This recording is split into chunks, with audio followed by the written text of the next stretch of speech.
Holy Spirit, may you continue to speak through us, through the words and actions that you inspire, and also to us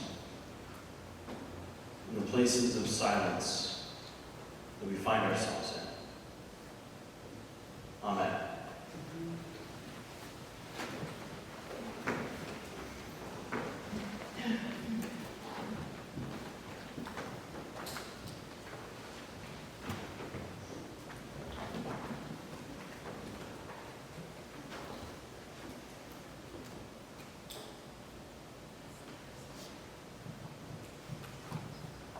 Silence can be powerful. I may have used it more powerfully if I had thought through it more, but it was probably the most attention I've gotten at the start of a sermon. And I got it by doing nothing and saying nothing, just kind of grinning stupidly. Silence can be powerful, especially when we expect a sound. So, has anyone here ever cared for a small child? You don't have to raise your hands, this is kind of a gesture. You can. Many have.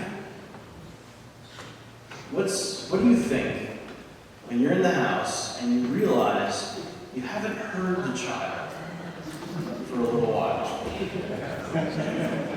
Do you assume the best? No. Suddenly, that child has your complete attention, right? And they might even, if they're clever, they might learn to manipulate this. Like, if I just sit here quietly, Mom will come racing up the stairs, or Dad will come racing up, or Grandma or Grandpa. Silence can be powerful. This morning, I'm going to focus on the story of Elijah. So, the first reading. So, I hope you were paying attention while Ellen read. Elijah takes a kind of pilgrimage in this story, out into the wilderness, to the holy places. Out in that wilderness, he encounters a terrible storm, and then an earthquake, and then a fire, and then the sound of sheer silence, which is my favorite translation of a really hard to figure out little bit of Hebrew. The sound of sheer silence. I like that. So has anyone here ever been in a really bad storm? By show of hands, like I've been in our hurricane in Florida. This kind of happened around my birthday in November. That's the peak of hurricane season. I've been in a city or a town where tornadoes have touched down, in the city limits or in the town where I was. I wasn't obviously in the tornado. It didn't destroy anything of mine or harm any people that I knew well. But I've been like out in the car while there's a tornado like right over there. Has anyone here ever been in an earthquake? A few, yeah. I was in a little one. If you've ever been on like a balcony and someone's run past you and you feel that boom, boom, boom, boom, boom with their footsteps, that's what an earthquake feels like, I figured out. I was up in a lounge at seminary on the second floor of a building, and it felt like someone big just ran past me from behind, and I looked behind me and there's no one there. And then it kept going. I was like, oh, I'm in California. This is probably an earthquake. So I Googled it, and I was like, right now, there's an earthquake. It was like a 5.1 on the Richter scale, so enough to feel. Fortunately, it didn't get any worse than that. Has anyone been in a really bad fire? I fortunately have not. I would never be. But so we have these experiences of incredibly overwhelming power. Like if you're in a terrible storm, nothing else has your attention. You're not thinking of anything else. You're dealing with this storm, and that's it. It's a kind of power. It's something that gets everyone on the same page.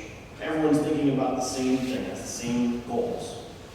Same thing with an earthquake, right? You're caught in an earthquake and everyone, their minds are in the same place. I assume the same is true of a fire. If there's a fire, everyone is thinking, I need to escape. And then maybe first responders who arrive are thinking, I need to try and put out this fire and help people. But your first instinct, I think, in a terrible fire, is to get away from it. All three of those things have a tremendous power to draw our attention. And so God demonstrates these three kinds of power after Elijah has had his pilgrimage and has been told, God's going to meet you up in the high places, so head up. God demonstrates these three kinds of power and yet chooses to speak in the silence. This is one of those passages that has always stuck with me. There's clearly something happening here, telling us about how God speaks to us, what God is like. It's not the only time God has spoken in silence. I think of the silence, as Jesus is being baptized, when you go underwater and everything sounds like whoa, whoa, whoa, whoa, whoa. And then he comes up and God speaks in the midst of that. God spoke in the silence of sleep to the prophets, giving them prophetic dreams. God spoke in the silence of the wilderness to Moses, both on a mountaintop and also from a burning bush, when there's no sound except maybe the wind and the distant sound of sheep. God spoke in the silence of mountaintops. God spoke in the silence of a grave donated by Joseph of Arimathea. So this is something God does, speaking in silence. Not the first time, and isn't the last time. Elijah is at a turning point when we get to this part of his story, one of many turning points in Elijah's story. He is the last true prophet. As he throws himself on the ground under a broom tree in despair, he says that I alone am left. They've killed all the other prophets and there's just me. And in this moment, I imagine Elijah experiencing another kind of silence, which is the silence of despair. I imagine it is a very quiet moment as he lies down under the broom tree and asks God to let him die. But that's quiet. As he curls up and goes to sleep, he doesn't have any thoughts about the future that are hopeful. Maybe his inner voice is stilled. That is another kind of silence. The silence of despair. I think about people in my life experiencing this kind of silence. I have a friend who's in prison. And when he writes from prison, he's like, I have this many days left. That's how much of my life I'm going to lose. And it's 4 digits of days. And he's literally just counting down. And in his house, there's the silence where he would be. His wife and his daughter are there. In his cell, there's the silence that their absence leaves for him. There's someone else in my life who is looking at essentially signing themselves into a mental health hospital on their birthday because this person was just unable to feel like they were safe from themselves. And so they were looking at checking themselves back into the hospital on their birthday just this past week. I have friends going through a divorce that has been ugly and just got uglier.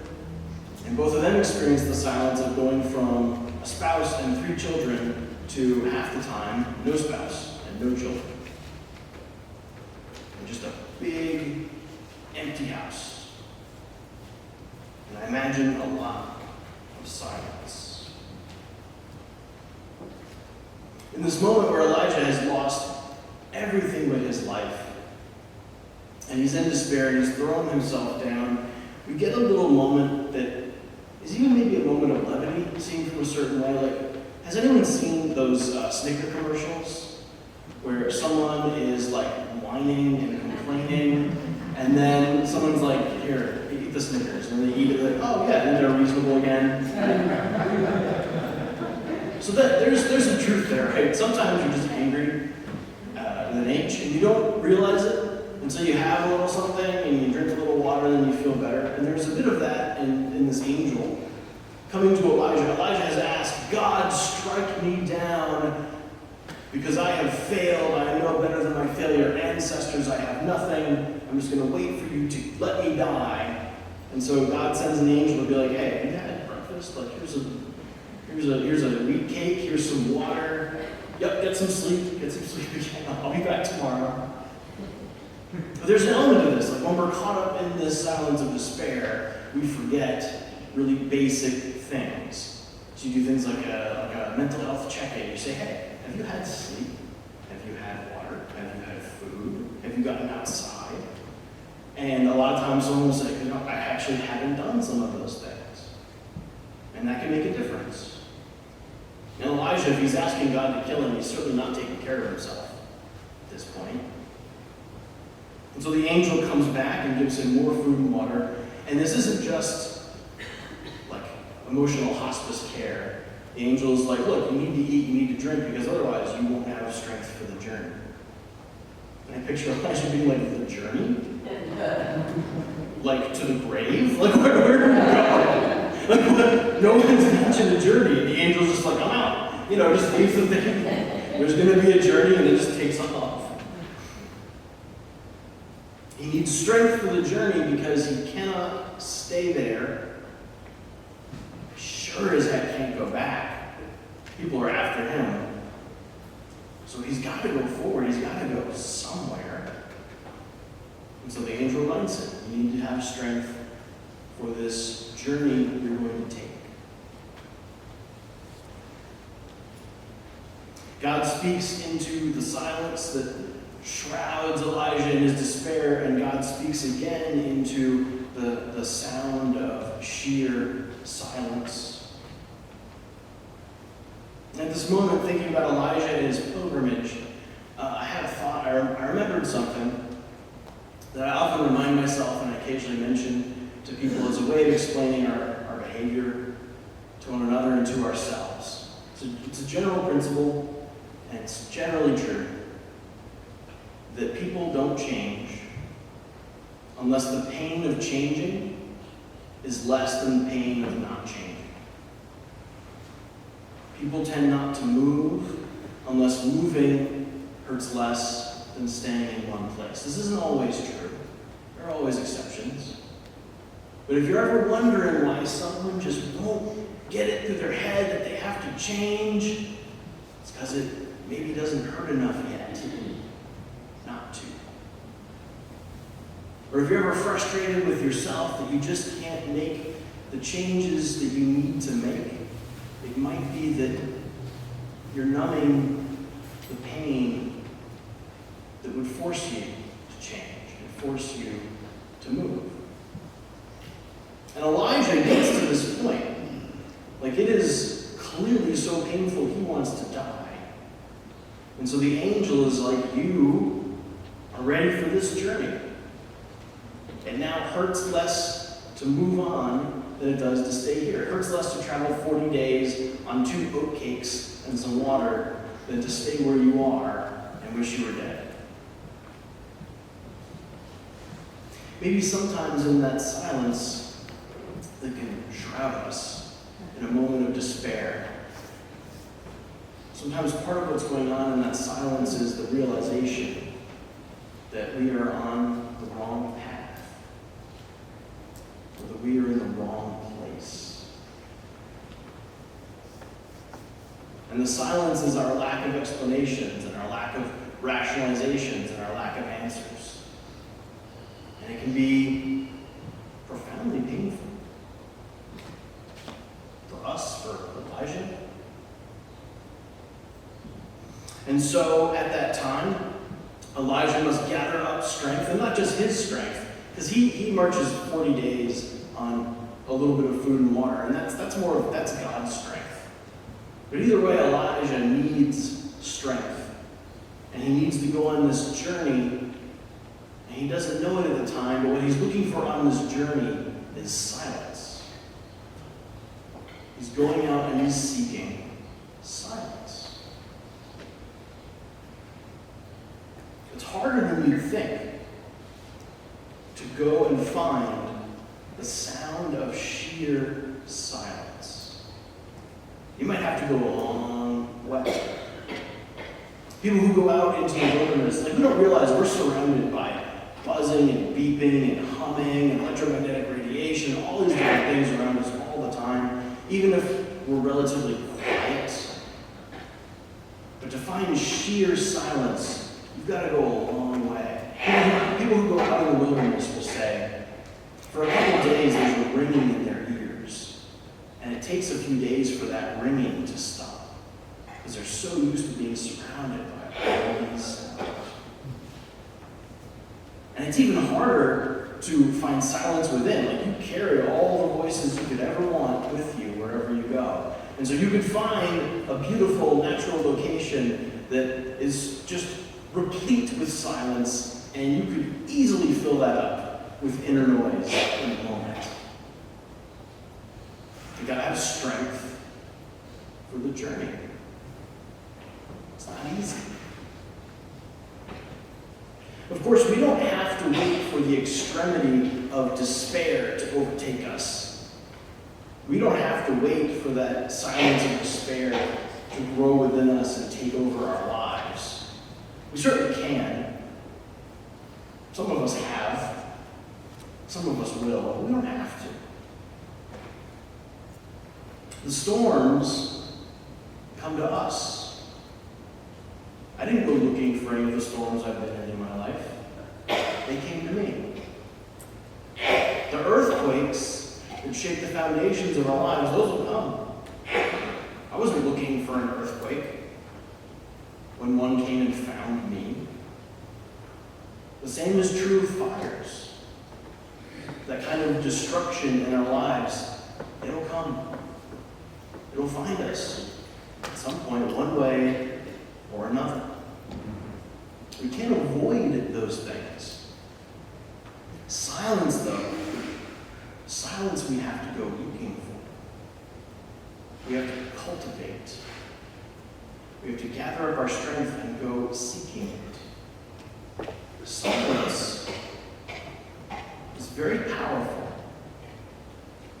Whether it is despairing silence or the silence that we go on pilgrimage seeking. Silence is powerful,